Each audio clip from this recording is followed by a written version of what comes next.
This is Rick Hackett staff. We are recording. You may begin.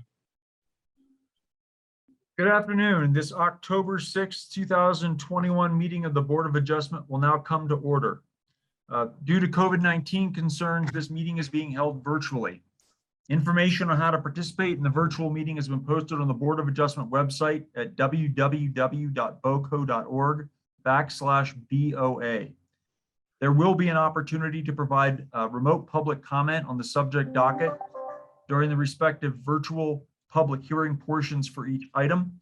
I'll provide instructions about that when we get to each docket on the agenda. I'll now proceed with a roll call vote for our Board of Adjustment and Planning Board members here today. Mr. Sam Libby.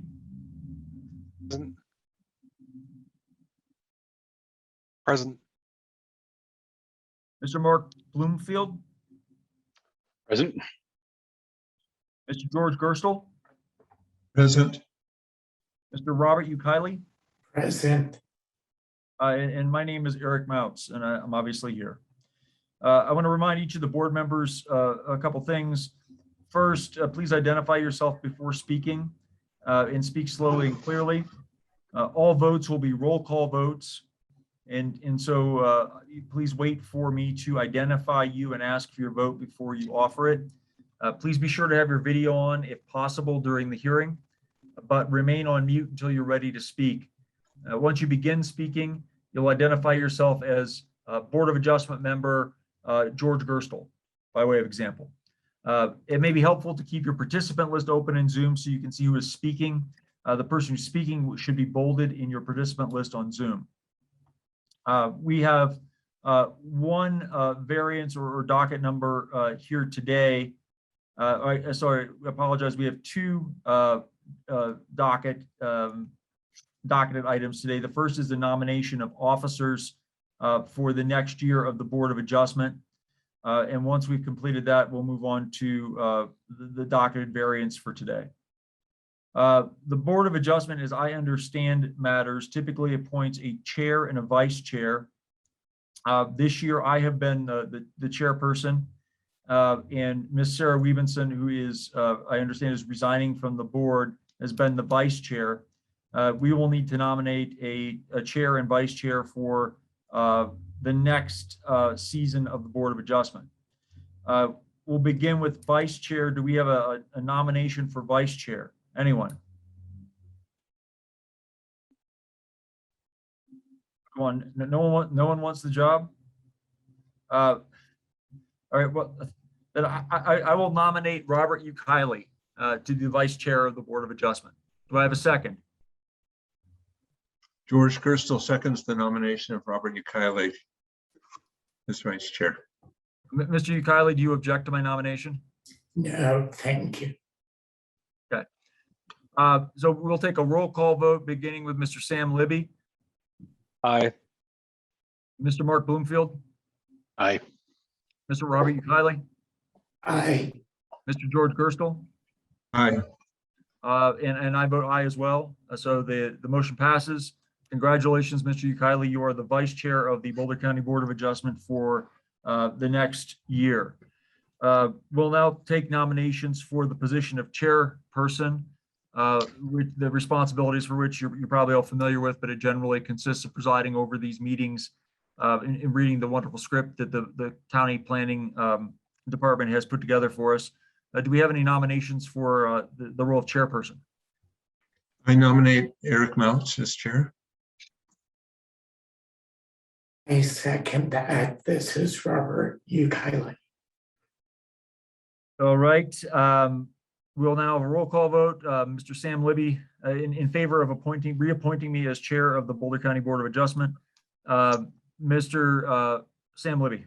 Aye. Mr. Mark Bloomfield. Aye. Mr. Robert Ukiley. Aye. Mr. George Gerstle. Aye. And I will abstain, but the motion nevertheless passes.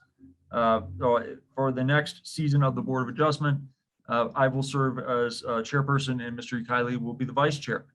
I look forward to renominating you next year, Mr. Ukiley, for the position of chair. So just so you know, it's coming for you if you want it. Having dealt with the nomination of our next set of officers, we can now turn to docket VAR 21-004. I'm going to butcher this name and I apologize, the Jocas garage setback. And the applicant can correct me and should correct me when they come up before us later. At this time, I'll take the opportunity to explain the public hearing process a little bit for everybody. As I said, there'll be an opportunity to provide remote public comment on the subject items during the virtual public hearing portion for each item. The order of presentation for each of these items will be that first we'll hear from the staff, then we'll hear from the applicant, and then we'll accept public comment from any individuals who wish to speak. At least one person has signed up in advance today, and we'll call on that person first. However, anyone who has not signed up for public comment may sign up in the chat box window. Please direct all your questions and comments to the board. The chair will direct any questions that arise during the hearing to the appropriate party. Once we're satisfied that we've heard all the relevant testimony, the public hearing portion of the hearing will close, and the board will discuss the merits of this particular docket item and come to a decision. With respect to members of the public who may want to speak but have not signed up, if you join by computer, you can sign up by submitting your first name, last name, address, and docket number in the chat box to the right. Each person who is joined by computer and signed up to speak will be unmuted when their turn comes, and then Zoom will adjust your participant status so you can speak and be seen by video. Once you're finished speaking, Zoom will put you back in the room as an attendee. If you dialed into the meeting via phone, please raise your hand by pressing *9, and we will unmute you and call on you to provide comment when your turn comes. The system will request that you unmute yourself by pressing *6 when your turn arises. When you're unmuted, either by phone or by computer, if you please state your name and address, physical address for the record before providing comment. Each speaker will be allotted 3 minutes to speak, and a timer will beep at the end of your speaking time. As I said, this is a public hearing for docket VAR 21-0004. We'll now hear from staff. Will you please provide the staff report? Thank you, Chair. Kim Sanchez, Deputy Director Planning for Community Planning and Permitting.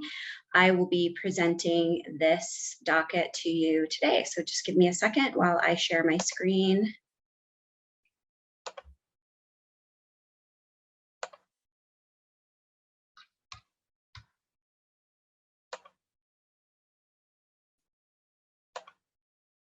All right, can you see that? Yep. Okay, great. I do want to first take a minute to say that Katie Thompson is the planner that conducted this review for the variance request in front of you today. I'm simply presenting it. I want to acknowledge that she did all of the hard work here, and I'm just taking it across the finish line. I do think that this is significantly less complex than the dockets that we've seen the previous couple of sessions that you met, where you've met. So I thank you for your endurance over the last couple of Board of Adjustment hearings. In any case, today's hearing is related to variance 21-0004, which is Jocas variance request. The request is to allow for a 15-foot front yard setback where 25 feet is required. This is in order for the applicants to construct a new detached garage. The location is at 2617 Crest Ridge Court. The lot is approximately 1 acre in size. The zoning is rural residential. And we've discussed the owner applicant already. Here's a vicinity map showing the location. You can see the outline here in red shows the subject parcel. Zooming into the subdivision, which is indicated in yellow, the lot is this one, which fronts Crest Ridge Court. Looking at some of the comprehensive plan layers from our Boulder County Comprehensive Plan, you can see that a portion of the property is identified as an archaeological sensitive area. We also have some high susceptibility landslide in the area for geologic hazards. And here's an aerial of the property showing where the existing residence is located on that lot. Just going back to some of the history with this parcel, in 1981, there was evidently a variance request that was approved to construct a greenhouse addition onto the house, allowing a front yard setback of 20 feet where the 25-foot is required, same setback requirement as you're considering today, a variance from today.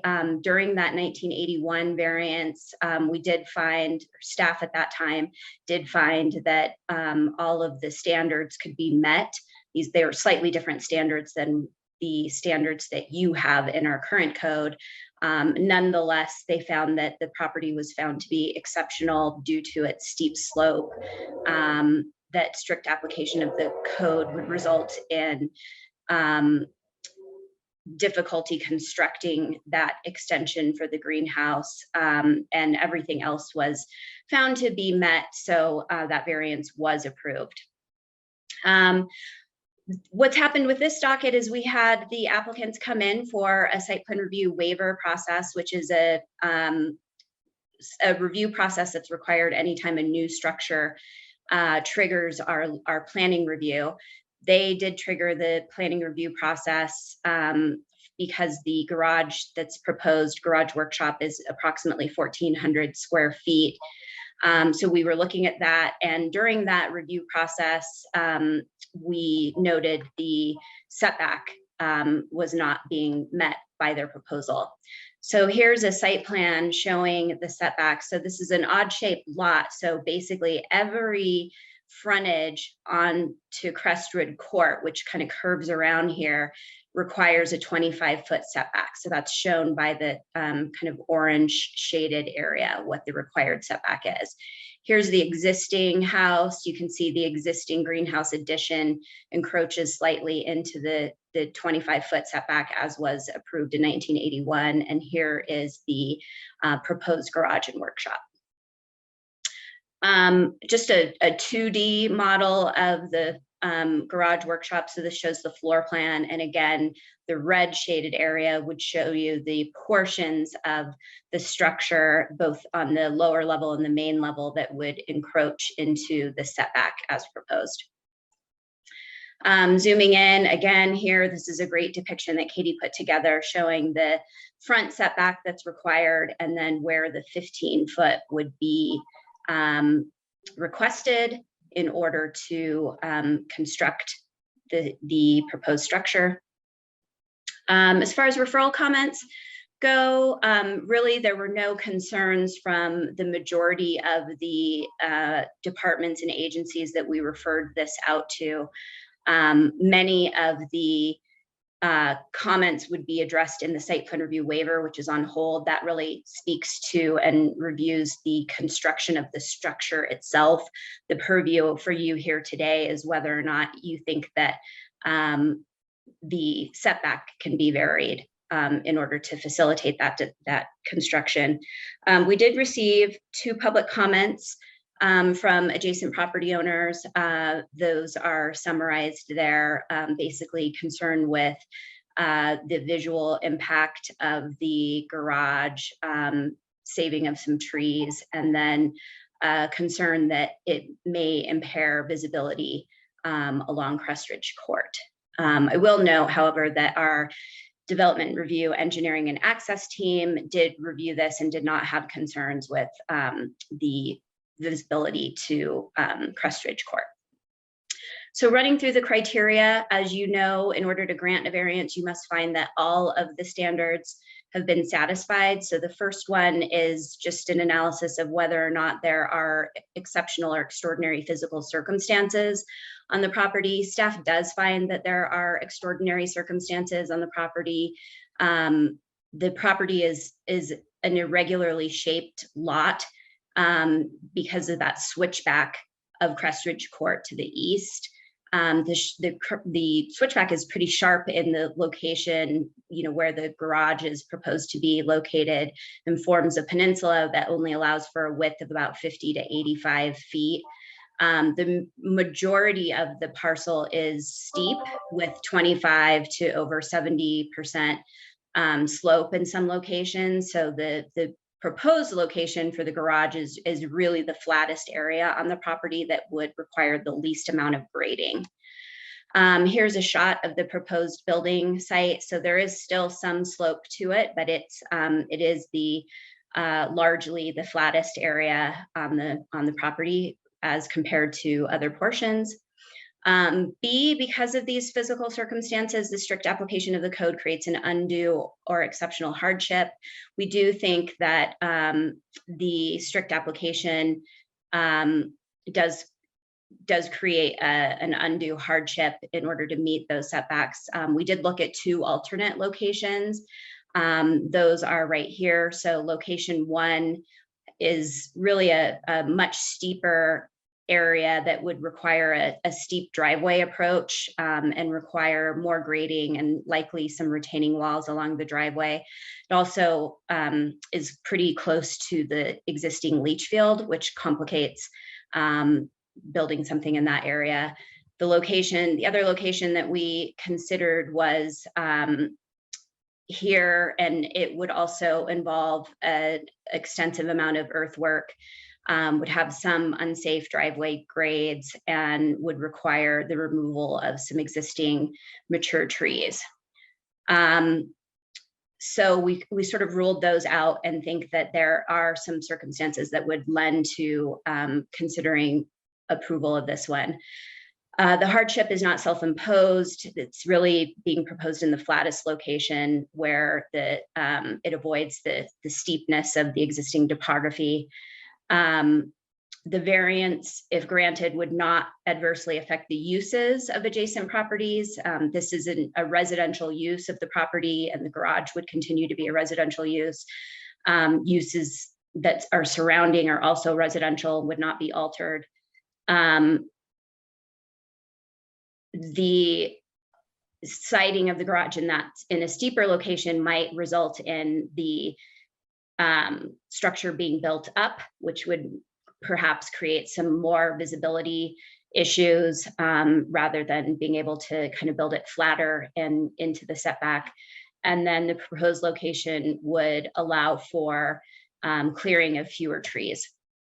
We also don't think that it would change the character of the zoning district. As I mentioned before, it's mostly residential homes, not uncommon for there to be detached garages in this area. So it's very in character with that. The setback of 15 feet, if approved, would be very similar to what was approved in the previous variant. Also, we don't see any conflict with F as far as health, safety, and welfare impacts. So in short, we are we're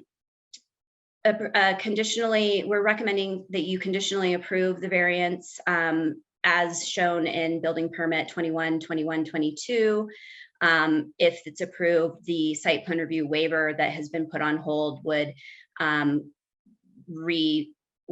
start again. And we could also, if neighbors do have concerns about the structure itself, the way that those concerns would be heard would be through that site plan review waiver process, where we could address mitigation of concerns.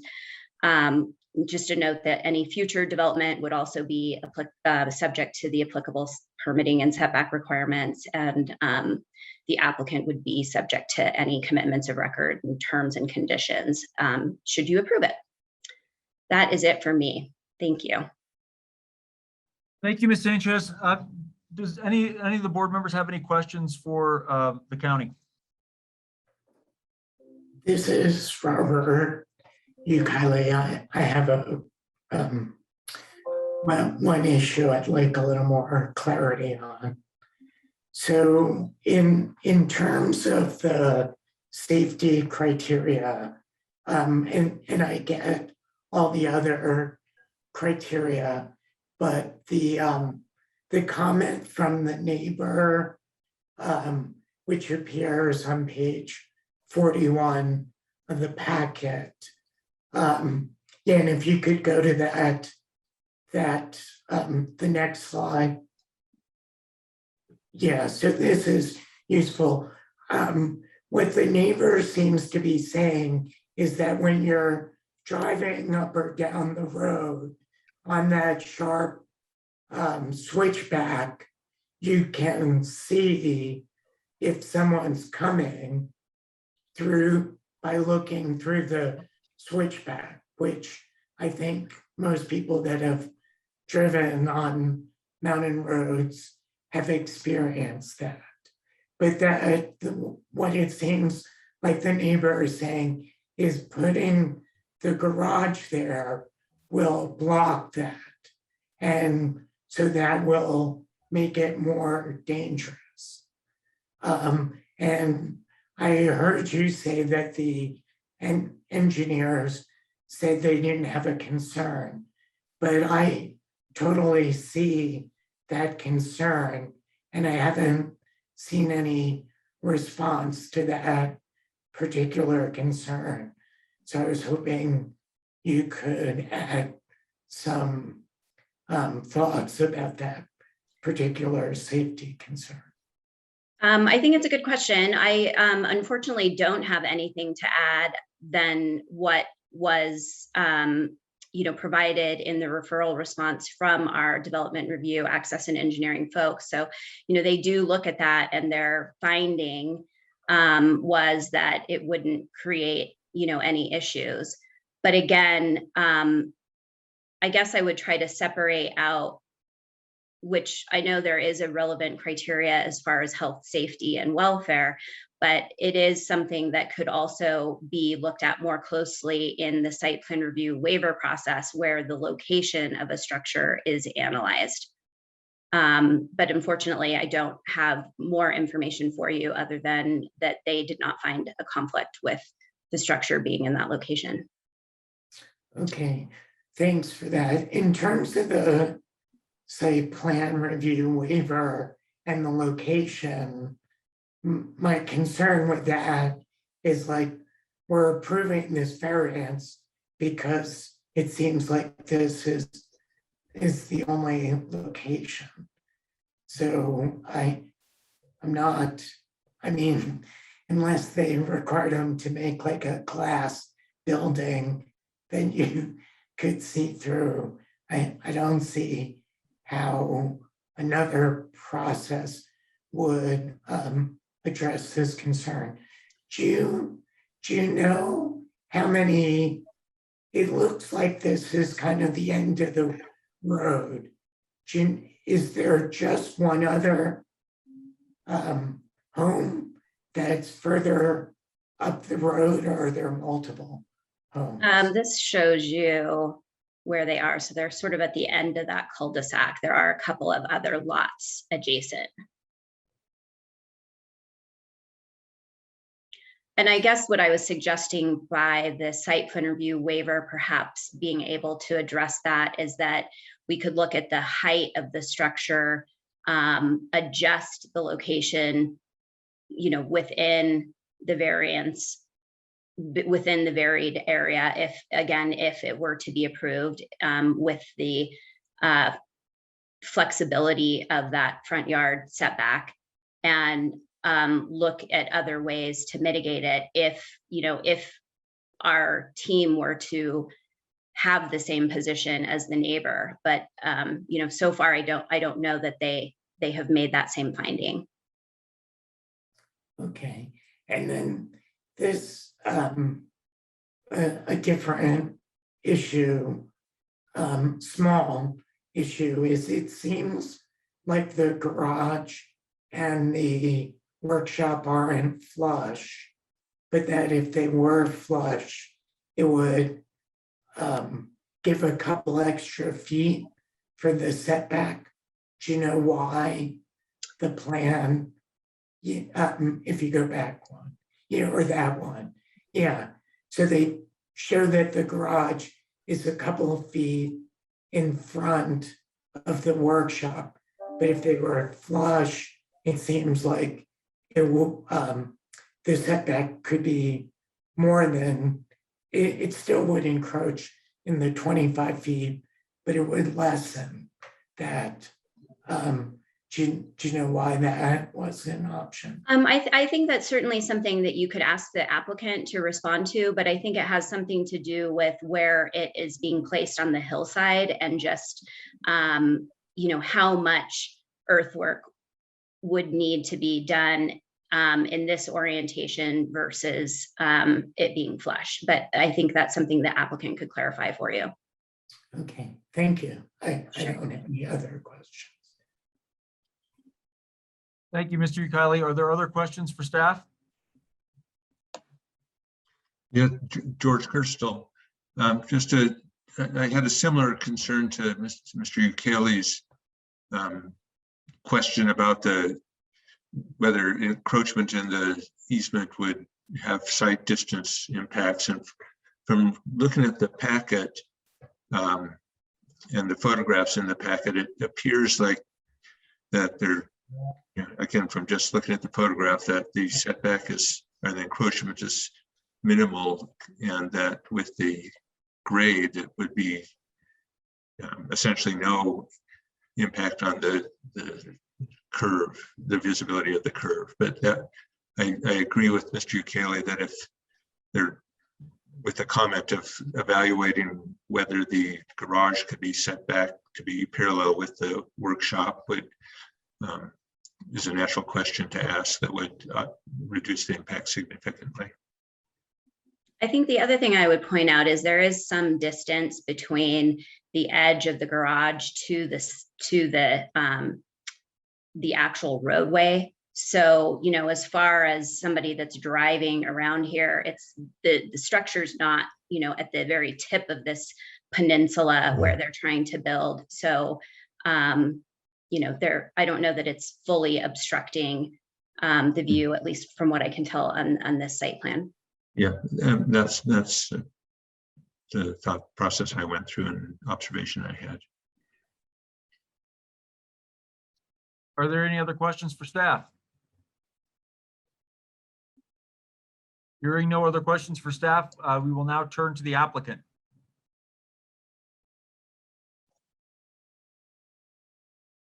This is Anna Milner, staff. The applicant should just have joined us.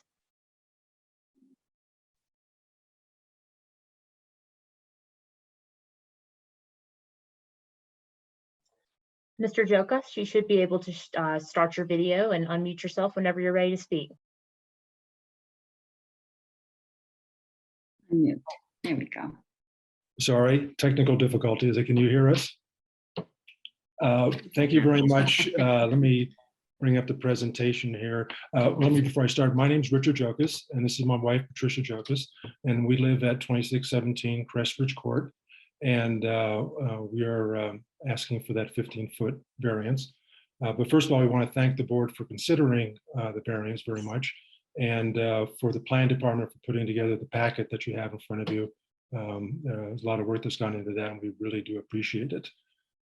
So I'd like to just do a small presentation and then answer a few of the questions that maybe that came up, as well as any additional questions, if that's okay. Sure thing. Okay. I hope you can you see the presentation now? Are you able to see the presentation? No. Okay, let me go back to sorry. What? There should be a green button in the middle of the bottom center of your screen that says share screen. Here we go. How about now? Yeah, I can see it now. Perfect. So again, just mention that this is for the 15-foot variance, and I apologize if this is a little repetitive. We started this process about 2 years ago. We purchased this house in Crestridge Court and spent 2 years remodeling it, and we got permits and everything. Then we quickly came to realize that we didn't have a garage, and we're the only house in the neighborhood on Crestridge Court that doesn't have a garage, and may be the only house in the entire Crestview Estates that doesn't have a garage. And so we started the process for that. And this is the building that we're proposing. And if I could I'll just quickly mention the offset. The offset was done for a couple of reasons. One is that the garage itself, if pushed back, would be further down the hill even more. And so that's why we kind of did a little bit of an offset there. And pushing it down may take out more trees. So we kind of did this little offset. That was part of the reason. This is a view from the street. And this is at the top, kind of the top of that curve, looking into the proposed area. You could see our car park there and the existing dirt driveway. And then you can see a little bit of the rocks and then down that hill. We started this process in about 2019. We met and with the county and went away understanding that it was a 15-foot setback that we needed. Over the months, we hired an architect, drew up the plans, hired a survey company who did the topological representation that you have in the diagrams, hired a soil company to do the testing of the soil in that area. An engineering company was hired to actually do the structural engineer and preparation for the permit. And during the waiver process, as Ms. Sanchez has said, that we were informed that the setback was actually 25 feet. A little disheartening.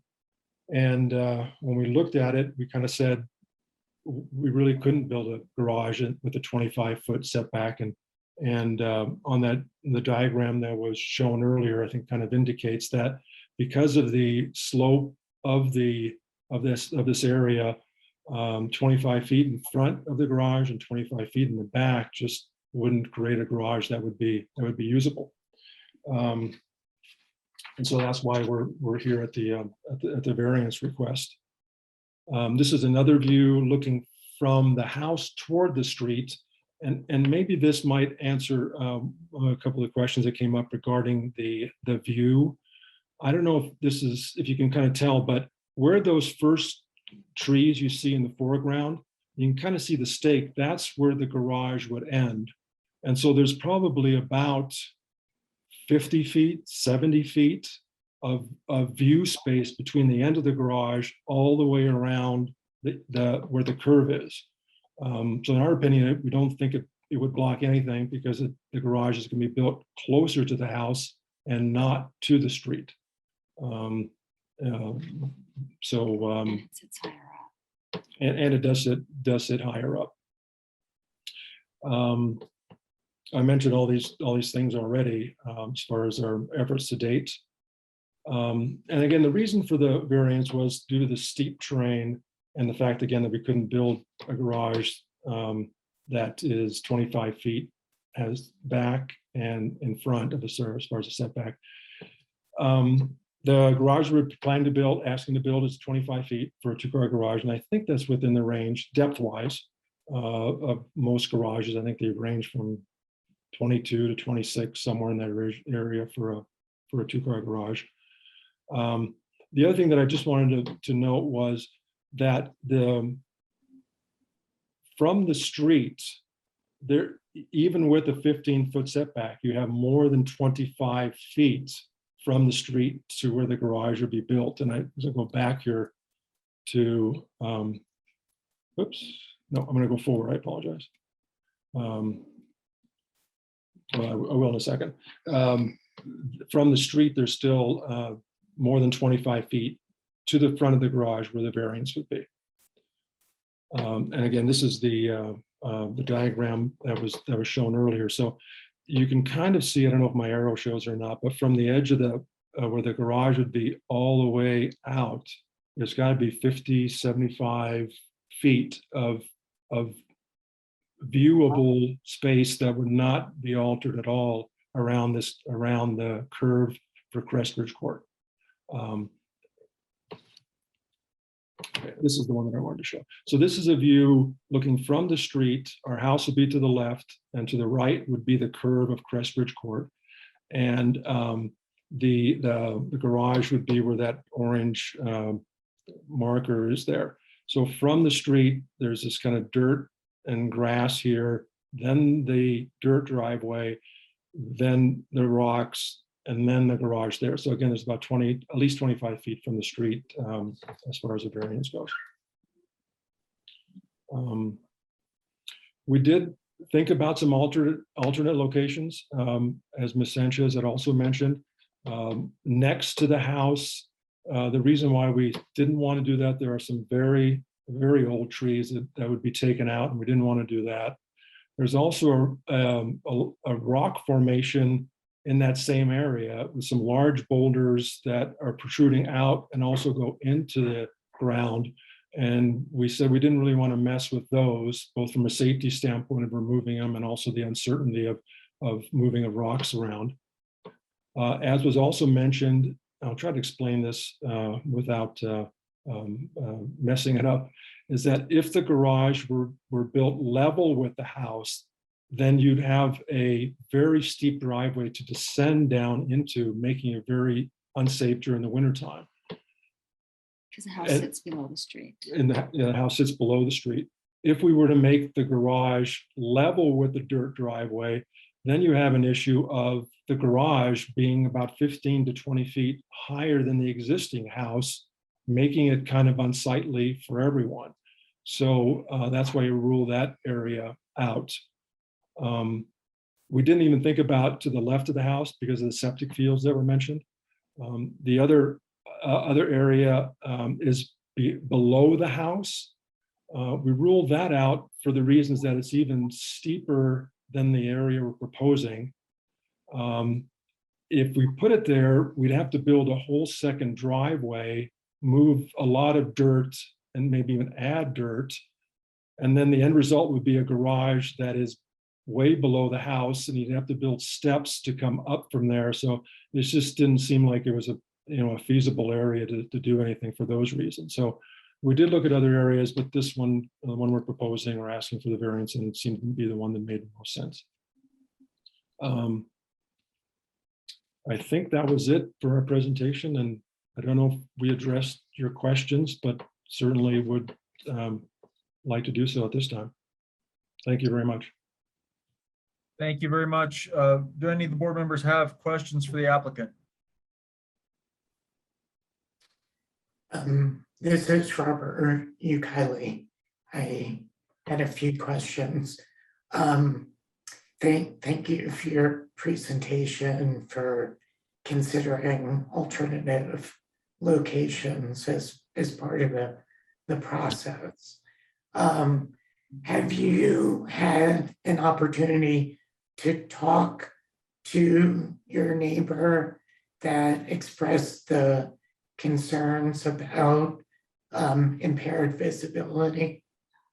No, we have not. And when we saw that the other day, it didn't, I didn't quite understand it, to be honest, because there does seem to be a lot of the area we're putting the garage is as close again to the house and not by the street at all. So I didn't really understand what the objection was, to be quite honest. Right. Well, maybe a conversation would be an opportunity. Mm-hmm. And then in terms of the garage and the workshop being flush, I understood you to say that you were concerned that if they were flush, there'd be some trees that would need to be removed. But aren't you going to have to remove those trees anyways, because they would be in your zone too, in terms of fire mitigation? Yes, can I go back to that one photo, sir? Sure. And I think maybe it's this one will help. Maybe there's another one here. Yes, there, and we do want to try to mitigate the taking down any trees, and actually the 15-foot variance would help because it pulls it closer to the street and away from the trees on the back side. There are a few where these trash cans are. You can kind of see that. There's one or two that are in there that may have to be taken out. They are they're younger trees, and there's a couple that are really close to one another, so that might mitigate it. We were trying to avoid taking out the ones, the larger ones on the right-hand side and the ones that are further down the hill. And again, by making the workshop and the garage flush, that would push it back further into those larger trees and steeper. So we were trying to balance between maybe having to take out a few smaller trees, younger trees than the larger ones.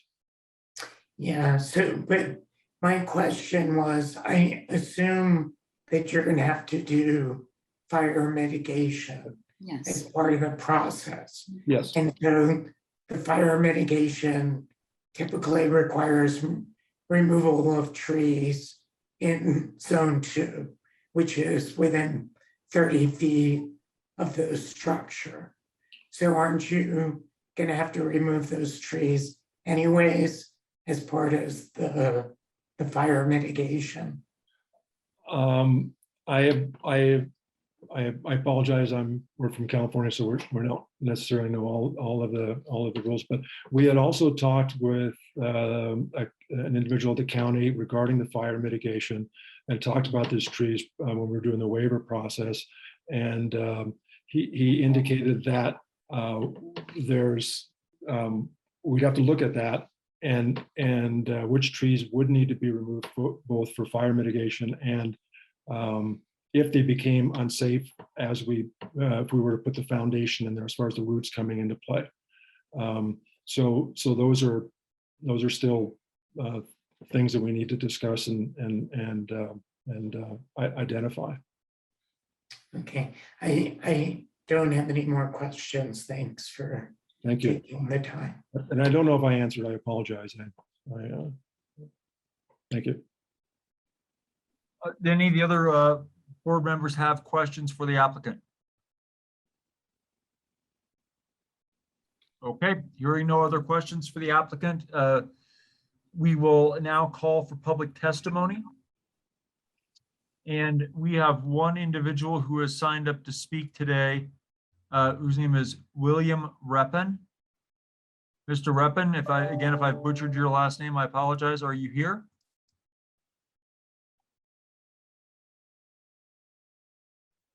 Yeah, can you hear me? I can hear you. The floor is yours. You have 3 minutes. Can you see me or does it matter? I cannot see you. It's up to you whether you care to be on video or not. Okay, well, it doesn't matter to me either. Okay, so my name's William Rapoon.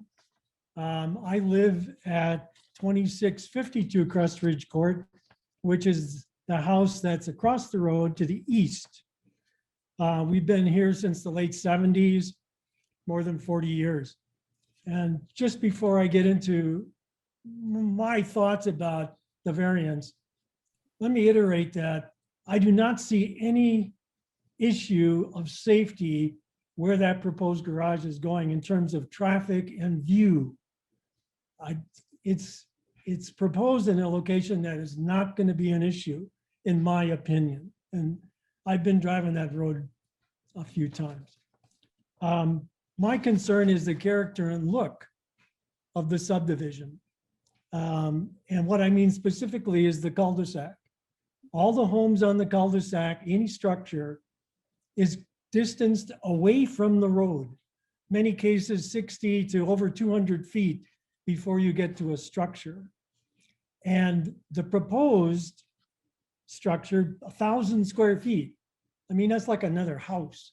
It's a large structure, the footprint 1,000 square feet, clearly 1,400 square feet if you add the lower storage area, but the footprint 1,000 square feet. It's a big, big structure. And my point is, it's right on the road. It feels like it's going to be right on the road. And because it's over 2 stories on the east side, it's going to look big.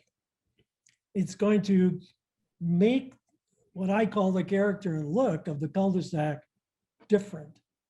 So just to wrap it up, I would say to the board, deny the variance. And for Richard and Pat, see if you can move it further down toward the end of your driveway. I know there's some issues, obviously there always is, and try to follow the look and feel of that cul-de-sac. And that's really, it's not a safety issue. To me, it's strictly just the aesthetics, and it would be much more appealing if we could get that large structure away from the road, and it would blend in more with the neighborhood. That's really my only point. And well, thank you for my opportunity. And Richard, I'm just giving you my view of it. It's hard for me right now from my viewpoint at the driveway, looking at your place. I think it's going to look different enough to change the character and feel, but that's just my opinion. So anyway, thanks for the time, and I'll turn it back over to the board. Thanks. All right, thank you, Mr. Rapone. That appears to me to be the end of our list of public speakers. I don't see anyone on the county's list for today, and I also don't see anybody who has signed up in chat. Unless the county corrects me and tells me we have someone that I'm not finding here, I think the public testimony is concluded. And at this time, we'll now give the board the opportunity to direct any final questions to the staff or applicant, or Mr. Rapone if they'd like. And if there are no further questions, we'll allow the staff and the applicant to make final statements, and then we'll close the public hearing. So board members, any final questions to staff, applicants, or other speakers? Nope.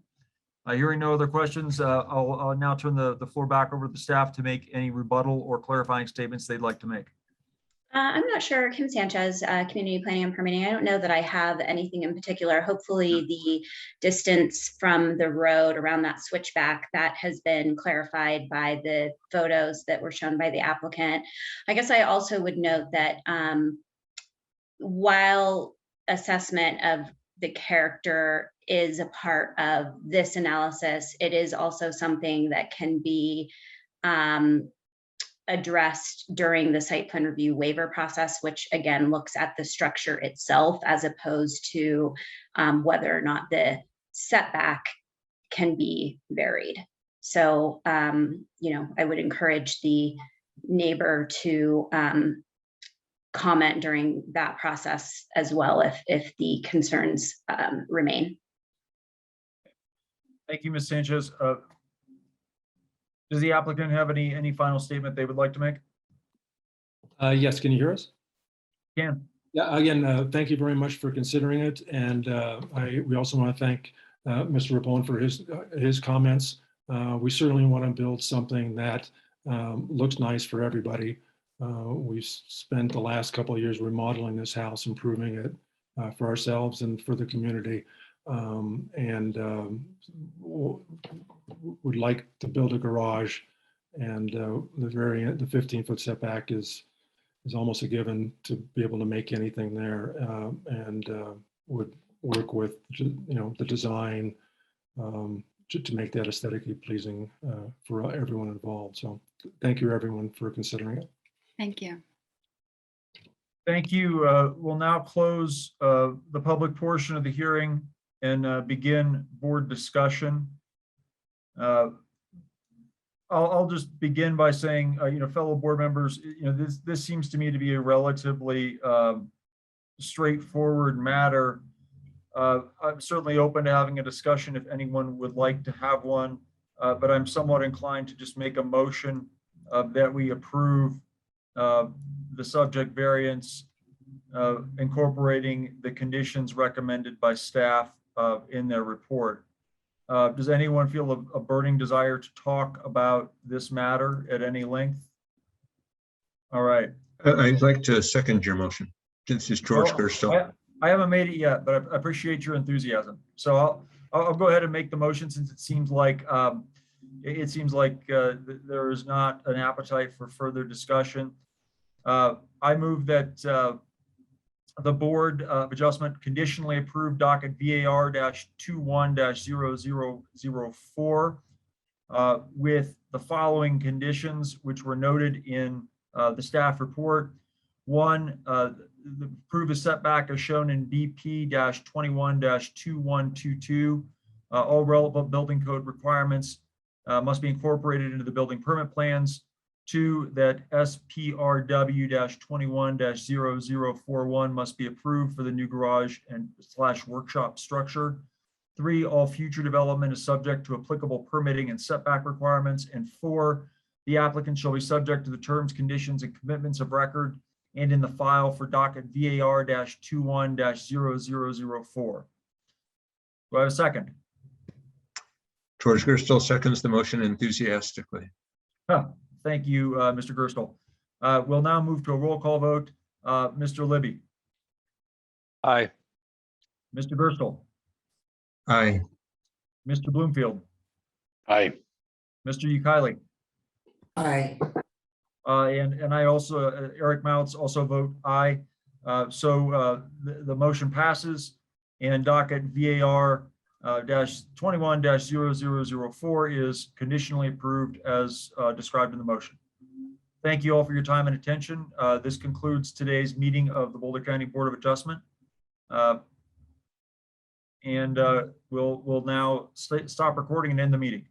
Actually, Chair, if I could, I just have a yes. quick announcement for you, if you don't mind. Sure Try to thing. sneak in here. I think you mentioned this, or you referenced Sarah's resignation. So we did receive a resignation from your fellow board member, Sarah, and recruiting for the Board of Adjustment won't begin until December. So in the meantime, we are lucky enough to have had Mark Bloomfield from the Planning Commission volunteer to fill Sarah's place on the Board of Adjustment until we are able to interview and appoint a new Board of Adjustment member. So just want to let you know that Mark will be a familiar face if we meet the next few months, and to thank him for volunteering. Good to do it, and look forward to getting to know y'all a little bit more. Mark, it's good to have you. We look forward to working with you. Likewise. Anything else, Ms. Sanchez? That's it for me. Thank you. Wonderful. Again, thank you all for your time and attention, and have a good evening. Take care. Thanks. Thanks, all. Take care. Bye.